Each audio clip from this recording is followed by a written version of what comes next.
কোথায় যাচ্ছি এখন? তুমি মামি কিনে কোথায় যাচ্ছ বলো? মামির দোকানে যাচ্ছি।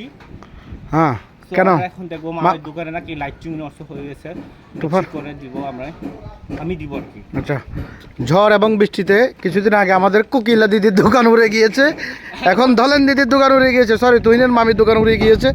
আমরা দেখতে যাচ্ছি কোকিলার দোকানটা আবার কোনো রকম আগের মতো দাঁড় করিয়েছে, যদি আরেকটা ভালোভাবে তুফান হয় এটাও চলে যাবে। আপনারা সবাই দোয়া করবেন না যাওয়ার জন্য, বজ্রপাত হচ্ছে, মেঘালো আকাশ। কই দোকান তো অক্ষত আছে, কি হয়েছে, সমস্যা কি? ও লাইটের প্রবলেম। তুমি যেভাবে বলছো আমি তো মনে হচ্ছে দোকান ভেঙে চলে গেছে, যে বাতাস, কারণ পাহাড়ের চূড়ায় গেছিল তো সকালে। খুলবো। এটাই সেই কাঙ্ক্ষিত দোকান, এখন বেচা কেনা করতে পারছে না যে পরিমাণ বাতাস এবং ঠান্ডা।